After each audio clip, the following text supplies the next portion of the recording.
Benny and the Jets. Bink, bink. All right.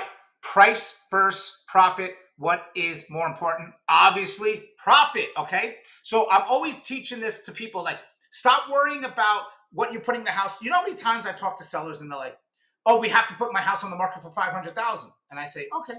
Well, if I sold your house for 490,000 and you made more money, would you be happy? Well, yeah, of course. I go, okay, so if I sold it for 490 and someone else sold it for 500, you automatically assume that I'm making more money on 500.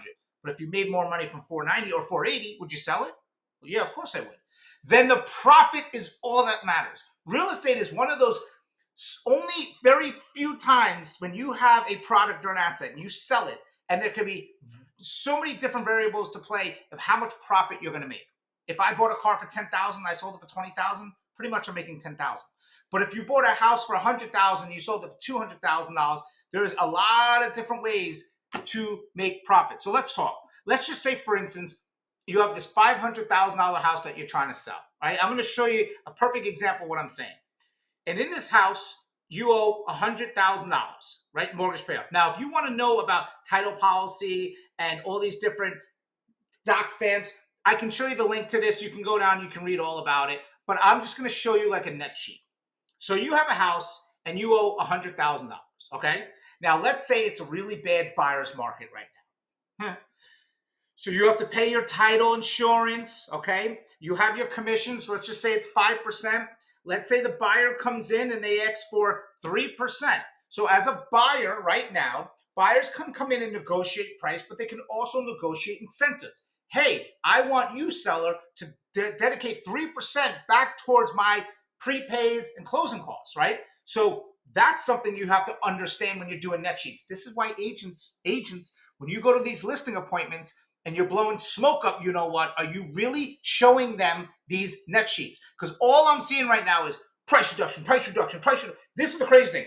They're doing price reductions more than ever, but they're not offering incentives, which can actually save by doing the price reductions. Video coming soon. So you have a house for $500,000 and you have your closing fee, your doc stamps, you're paying a commission, you're paying the incentives. Your net would be roughly $452,000. Now, there is property tax and CDD and whatnot. I'm not going to put that in. I'm just going to be straightforward. Like, I have a house. I owe $100,000. I owe $100,000. I'm selling it for $500,000. This would be roughly my net.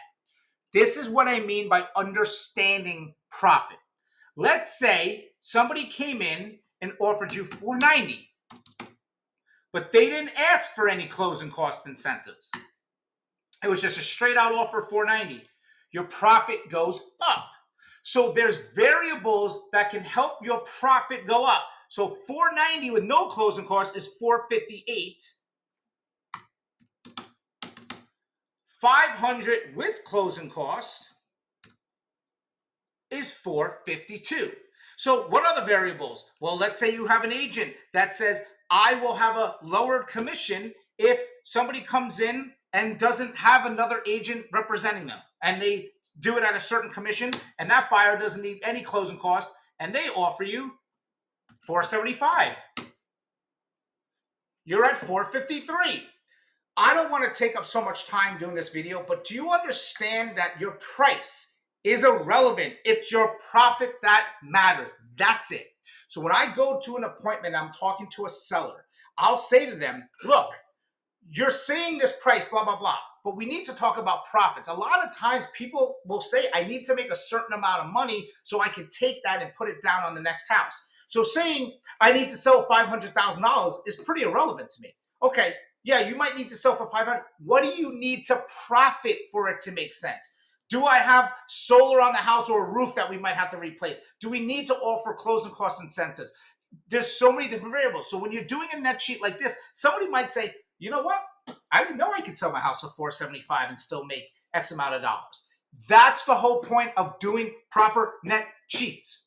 But Benny and the Jets. Okay? So this is why I'm going to be doing videos like this all the time. I'm excited. If you have any questions, you want to learn anything, let me know. Let's do education the right way and teach you the right way to learn stuff in real estate, to see things differently, So then you can journey on your real estate world, whether it's buying, selling, or investing, going, I'm glad that guy Kerin taught me these things. But Benny and the Jets. I will talk to you guys soon.